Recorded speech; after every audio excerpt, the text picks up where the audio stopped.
예, 언제나 최신 뉴스 뉴스 정면 승부 첫 순서는 오늘 하루 중 정치 뉴스 분석해보는 뉴스인에 나오신데요. 오늘도 여러분이 정말 너무너무 좋아하시는 YTN의 이우영 아나운서 함께하겠습니다. 어서 오십시오. 안녕하십니까. 여러분을 정말 좋아하는 아나운서 이우영입니다. 예, 그래도 네. 오늘 조금 겸손해졌어요. 네. 예, 이게 지금 가을이에요. 뭐 여름에요? 어? 그러게요. 오늘 날씨가 너무 더워서 다시 여름인 것 같습니다. 맞아요. 네. 어제도 그 비가 한번 내리니까 차에서 내렸는데 앞이 안 보여요. 저 안경 끼잖아요. 안경이 김이 확 끼는데 그 김이 그렇게 낄 정도로 가을인데 습하다. 이것도 참 그런데 어떤 계절을 좋아해요? 저는 사실 가을을 참 좋아합니다. 가을. 네. 어떤 계절 좋아하시나요? 저도 가을이 제일 좋은데 나이가 더 먹으면 봄이 좋아진대요. 아직은 가을이 더 좋은 것 같습니다. 아직은 앵커님. 내가 이제 아직은이고 네, 앵커님. 앞으로 수십 년 가을이 더 좋을 거예요. 네. 가을이 왜 좋아요, 근데? 저는 그 가을에 입는 옷들이 가장 예쁘지 않나라는 생각을 늘 해서 그래서 본인의 옷이. 그러니까 뭐 사람들의 옷이요, 옷차림이 가을이 가장 뭔가 예쁘다라고 생각을 해서 진짜 그렇습니다. 패션에 관심 많은 사람들은 여름보단 겨울이죠.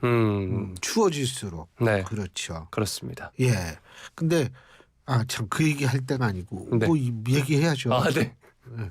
네, 여름이건 가을이건 겨울이건 봄이건 YTN 라디오는 유튜브에서도 들으실 수 있습니다. YTN 라디오 유튜브에서 검색하셔서 좋아요와 구독 부탁드리고요.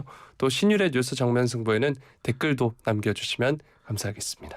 그 순발력이 그래도 꽤 돼요. 네. 좋습니다. 오늘 어떤 얘기부터 해볼까요? 네, 어제 윤석열 대통령이 아세안 정상회의 참석차 출국했다는 소식 짤막하게 전해드렸는데 관련 소식 살펴보도록 하겠습니다. 현지 시간으로 6일 오전 인도네시아 자카르타 컨벤션 센터에서 개최된 한 아세안 정상회의 모두 발언을 윤 대통령이 했는데요. 캠프 데이비드 정상회의를 계기로 한미일 협력의 새 시대가 열렸다면서 한미일 3국은 아세안이 주도하는 지역 구조에 대한 전적인 지지를 바탕으로 각국의 인도태평양 전략을 조율하고 신규 협력 분야를 발굴해 나가기로 했다. 이렇게 말했습니다. 그러면서 한미일 3국은 이를 위해 연례 한미일 인도태평양 대회를 발족하고 아세안과 태평양 도서국의 해양안보 역량을 지원하는 한미일 해양안보 협력 프레임워크를 새롭게 출범시켰다고 설명을 했습니다. 앞서서 말씀드린 이 캠프 데이비드에서 지난달 18일이었죠. 윤 대통령이 조 바이든 미국 대통령과 기시다 후미오 일본 총리와 함께 정상회담을 하고 아세안에 대한 3국의 지지와 협력 강화 방침을 천명한 바 있습니다. 김은혜 홍보수석도 이와 관련해서 이번 아세안 정상회의는 캠프 데이비드 이후 첫 다자회의로서 해당 합의를 이행하는 계기를 마련하게 됐다라고 이야기를 했습니다. 또 윤 대통령은 이날 연설에서 우리 정부의 아세안 특화 정책인 한 아세안 연대 구상 KASI를 언급하면서 이는 아세안 중심성과 인도태평양에 대한 아세안의 관점에 대한 대한민국의 확고한 지지를 근간으로 한다라고 설명을 했습니다. 이 한 아세안 연대 구상이라는 게 윤 대통령이 지난해 캄보디아 프놈펜에서 열린 한 아세안 정상회의에서 공개한 것으로 아세안과 호혜적인 실질적 전략적 파트너십을 강화하고 한국과 아세안을 넘어서 인도태평양 지역의 자유와 평화, 번영에 기여하는 방안을 담고 있습니다. 여러 분야에 있어서 협력을 이야기를 했는데요. 우선 안보 분야에 있어서도 앞서서 말씀드린 해양안보 협력 강화 등을 지시를 했고요. 경제 분야에 있어서도 아세안 청년들의 인공지능, 디지털 활용 역량 강화 및 AI 기반 서비스 공동 개발을 위한 한 아세안 디지털 혁신 플래그십 사업 등을 이야기를 했고요. 글로벌 위기 대응에 대해서도 이야기를 했습니다. 또 윤 대통령은 부산 엑스포 유치에 대한 지지와 관심을 요청하기도 했고요. 영내 현안인 북한의 완전한 비핵화를 위한 국제사회의 단호하고 단결된 대응의 필요성도 강조를 했습니다. 자, 윤 대통령의 이번 발언은 어떻게 들으셨나요? 일단은 사실은 이 캄보디아를 비롯한 아세안 국가가 실제로 중국의 어떤 그 영향력 확장에 가장 민감하게 반응할 가능성이 있는 국가들이고요. 네. 지금 뭐 이 공식적으로는 부인하고 있습니다만 미국의 싱크탱크 민주주의 수호재단 FDD라는 데가 있는데 여기에서 이제 주장하는 바에 따르면 그건 사실이에요. 캄보디아 레암에 이 해군 기지가 지금 건설이 되는데 이것이 인민해방군의 해외 거점을 확보하는 그런 의미가 있다라는 주장을 해요. 이거는 우리가 이 해군 기지, 레암 해군 기지가 어떻게 운영되는지는 좀 두고 봐야겠지만 사실 중국의 해외 군사 기지는 동아프리카 지부티에 구축한 게 이제 지금 현재까지는 유일한데 이게 만일 그 캄보디아 레암 해군 기지가 이제 이 중국의 해군 기지라고 생각이 될 수 있는 것들이 많이 목도가 되면 두 번째 해군 기지가 되는데 이렇게 되면 지금 중국과 동남아시아 국가들하고 영유권 분쟁 중인 지역 어디일까요? 남중국해거든요. 네. 이 남중국해 문제가 좀 더 첨예해질 수 있고요. 그러니까 이제 이런 것들을 좀 파고들 필요가 있다라고 생각할 수 있어요. 우리나라나 일본이나 뭐 이런 쪽은요. 그렇기 때문에 어쨌든 중국을 의식해서라도 아세안 국가는 굉장히 중요하고 또 다른 가장 중요한 국가는 역시 베트남입니다. 네. 베트남이 제일 중요하기 때문에 이 베트남은 특히 이제 미국과의 관계를 중국보다는 미국과의 관계를 더 돈독히 하는 방향으로 가고 있거든요.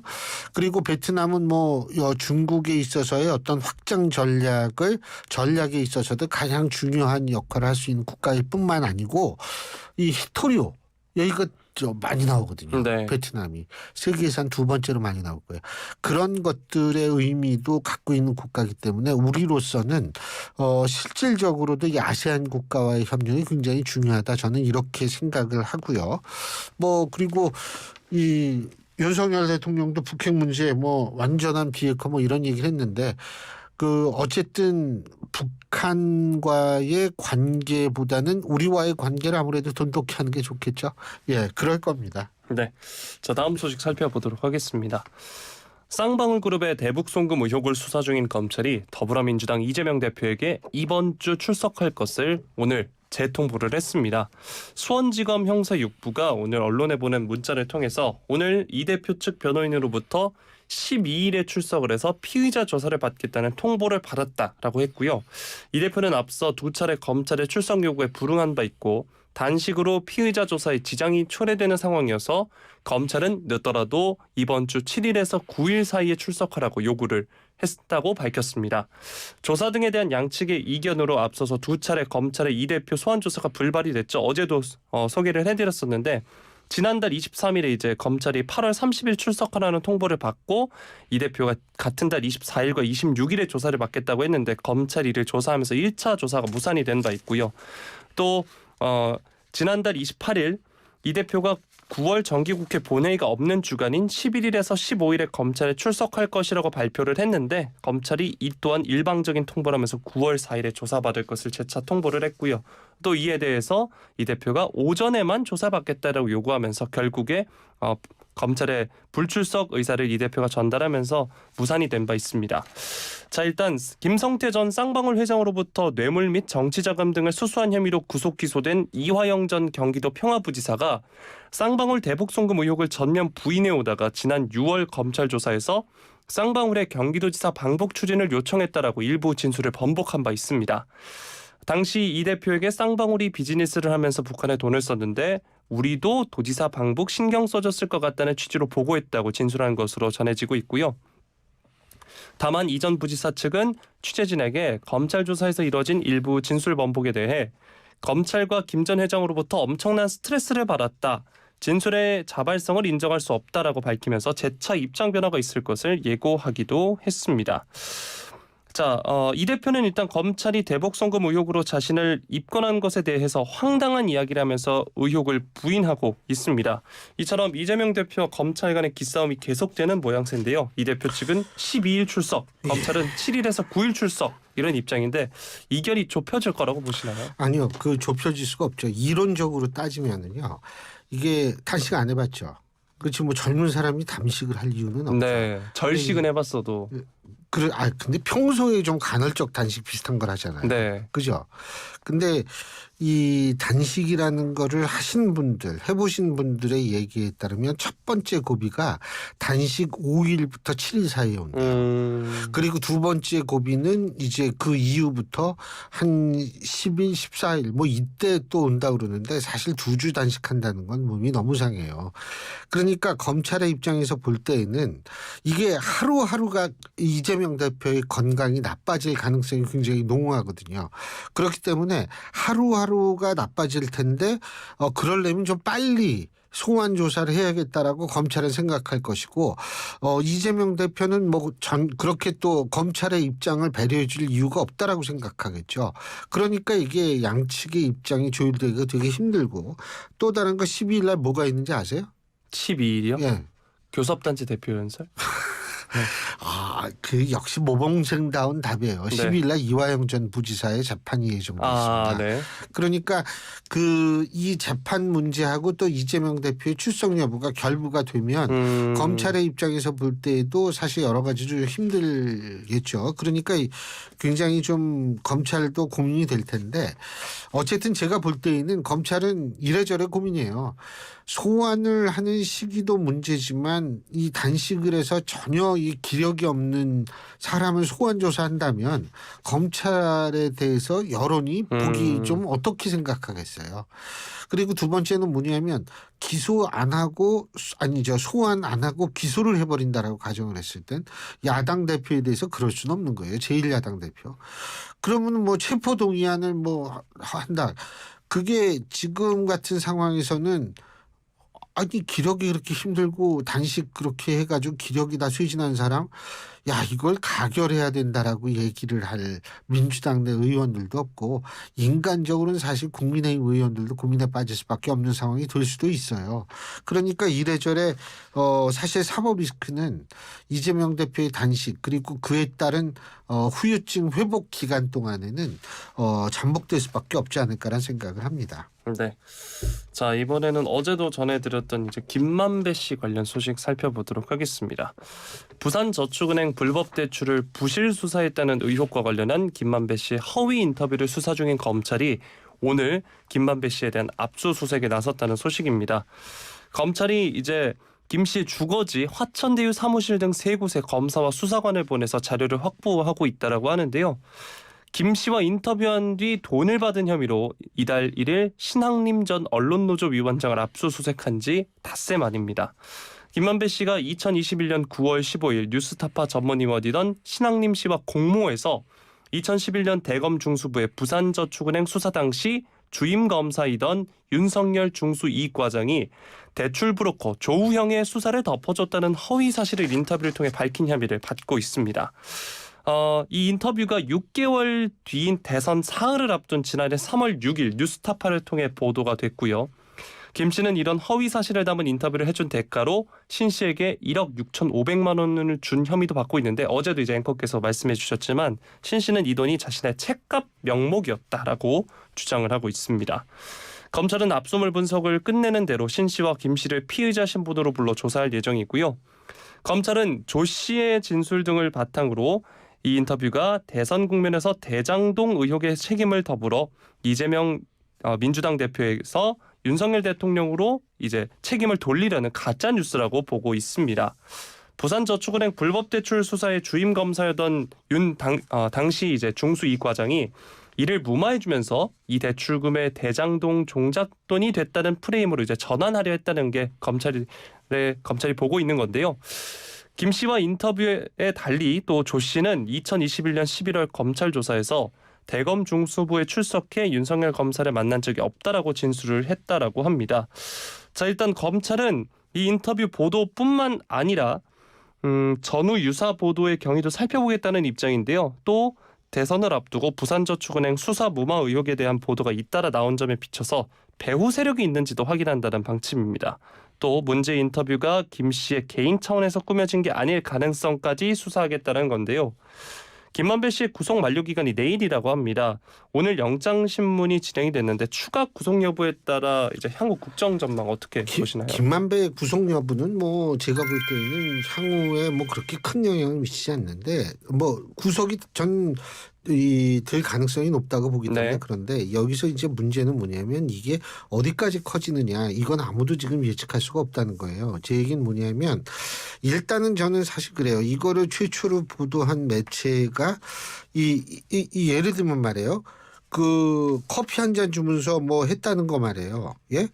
이 윤석열 당시 네. 검사 그 윤석열 대통령이 당시 검사 시절에 그랬다는 거 아니에요? 네. 누구한테 그랬다는 거죠? 누구한테 커피 주면서 이제 그랬다는 거죠? 주임 검사가 조우영 씨에게 커피를 주면서 주인 검사가 윤석열 대통령이었네요. 지금 김 씨는 인터뷰에서 이렇게 얘기를 했죠. 네. 검찰 조사 받았을 때 윤석열 당시 검사가 네가 조우영이야? 뭐 이렇게 얘기를 하면서 주인 검사가 그다음에 조 씨한테 커피를 주면서 몇 가지 하더니 보내주더래. 네. 그러니까 이렇게 된 거죠. 그러면 여기에서 주인공은 누굽니까? 조우영이라는 사람 아니에요. 결국 김만배 씨가 조우영 씨한테 얘기를 한 거죠. 그거 맞죠? 그죠? 그러면은 사실은 조우영 씨한테 저는 일단은 그 최초 보도 매체가 조우영 씨와의 인터뷰를 했는지가 되게 궁금해요. 왜냐하면 전원을 한 거 아니에요. 그죠?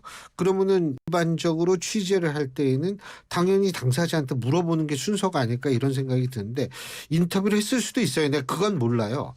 그러니까 인터뷰를 했는지 안 했는지 이 부분도 좀 정확히 밝혀야 될 거고 인터뷰 당시에 조우영 씨가 진짜 김만배의 주장을 확인을 했는지 그런 것도 궁금하고 확인을 안 했다면 왜 보도를 안 했는지 그것도 궁금하고 이런 것들이 좀 밝혀져야 될 것 같다고 생각을 해요. 제가 볼 때는 물론 저는 뭐 의도성이 있어가지고 그랬다 이렇게 보고 싶지는 않지만 이런 것들은 취재에 있어서의 가장 중요한 부분이기 때문에 이런 것들이 좀 밝혀져야 될 것 같고 그래서 이 부분이 김만배 인터뷰가 이 어느 정도까지가 거짓인지 하는 부분 첫째 뭐냐면 지금 조우영이라는 사람은 검찰 조사에서 윤석열 검사를 만난 적이 없다. 네. 그리고 윤석열 대통령도 그 뭐죠? 대선 후보 토론에서 난 그 사람 모른다라고 얘기를 했잖아요.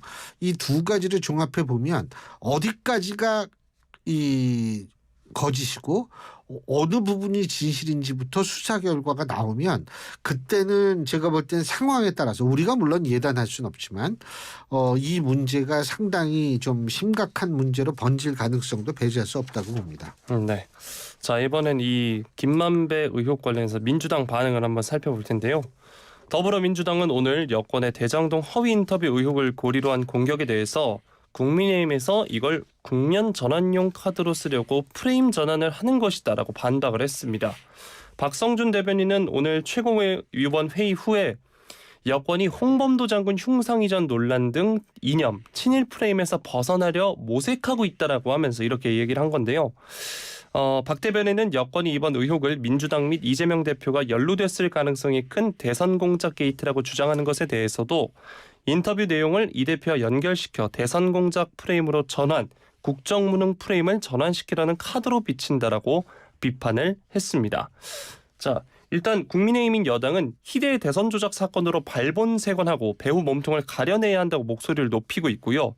나아가서 이재명 대표와 김만배가 원팀이었다면서 사전 교감 없이 불가능하다고 주장하고 있습니다.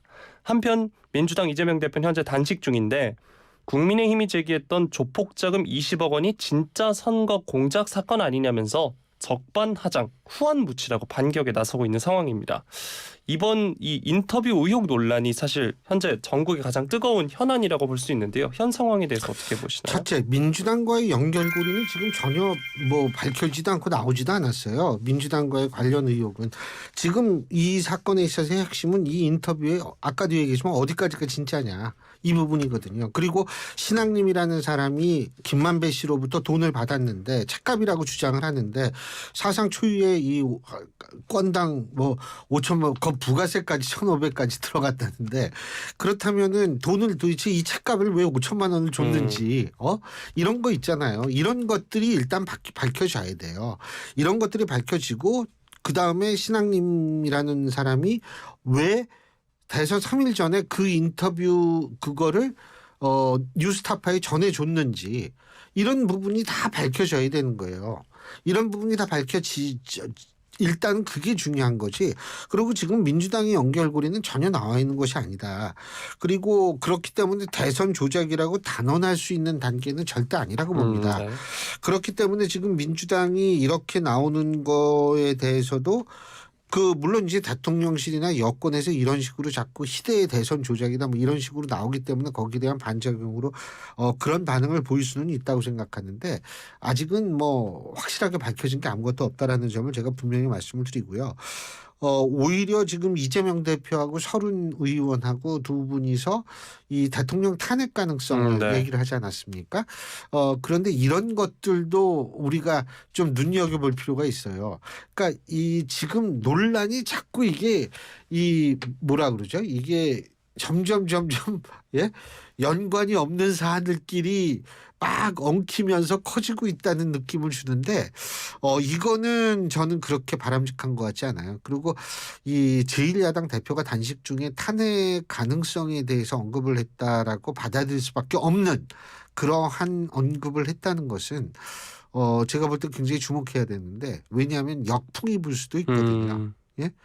탄핵 역풍이라는 게 잘 모르실 텐데 17대 총선 직전에 노무현 당시 대통령에 대한 탄핵안이 국회에서 가결이 되면서 그 이후에 치러진 17대 총선에서 그냥 탄핵 역풍으로 그냥 열린우리당이 휩쓸었었어요.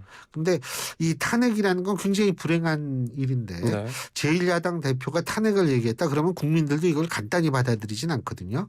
그래서 이러한 문제를 뭐 그 이유는 제가 알 수가 속마음에 들어가지 않아서 모르겠지만 그런데 상당히 좀 발언을 조심했어야 하는데 왜 그렇게 얘기를 했는지는 사실 궁금해질 수밖에 없죠. 확실한 것은 뭐냐면 이 문제 터지고 탄핵 얘기하고 이게 막 엉켜가지고 문제가 커진다는 얘기죠. 네. 자, 마지막 소식 살펴보도록 하겠습니다. 이른바 윤석열 검찰총장 찍어내기 감찰 의혹 사건의 당사자들이 감찰을 받게 됐다는 소식인데요. 이성윤 전 서울중앙지검장, 현재는 법무연수원 연구위원이고요. 박은정 전 법무부 감찰 담당관, 현재는 광주지검 중요경제범죄조사단 부장검사입니다. 어쨌든 감찰을 받게 됐는데 최근 이들 두 사람에 대해서 해당 사건 경위에 관한 설명을 요구하는 서면 질의서를 서울중앙지검 인권보호관실이 발송했다고 합니다. 통상 범죄 혐의를 받는 검사에 대한 감찰이 사건이 재판에 넘겨진 뒤에 이뤄지는데 이번에는 이 징계 시효가 4달 만료되는 점이나 검찰 수사를 통해 범죄 혐의가 충분히 입증된 점 등을 고려해서 기소 전에도 감찰에 착수하는 데 문제가 없다고 검찰이 판단한 것으로 전해지고 있습니다. 이 전 지검장과 박 전 담당관이 추미애 전 법무부 장관 시절인 2020년 10월 채널A 사건과 관련해서 한동훈 당시 검사장을 감찰하는 과정에서 확보한 법무부 대검찰청 자료를 법무부 감찰위원회에 무단 제공한 혐의를 받고 있고요. 당시 법무부 감찰위원회는 검찰총장이던 윤 대통령을 감찰하고 있었습니다. 박 전 담당관의 경우에는 윤 총장에게 죄를 묻기 어렵다는 취지로 부하 검사가 작성한 초안 보고서를 수정 삭제하라고 지시한 혐의도 받고 있다고 하는데요. 윤석열 당시 검찰총장에 대한 감찰을 진행했던 당사자들이 감찰을 받게 됐다는 소식입니다. 이 소식 뉴스인 부탁드리겠습니다. 저는 뭐 이것이 누가 어떻게 되고 누가 옳고 이런 거를 저는 얘기하고 싶지 않아요. 네. 단지 여기서 제가 말씀드리고 싶은 것은 잘못이 있으면 바로 잡아야겠죠. 감찰을 통해서라도 바로 잡아야 되는데 이게 지금 정치적 의미까지 부여가 된 사건이란 말이에요. 더군다나 대통령과 관련된 그러한 사안이지 않습니까?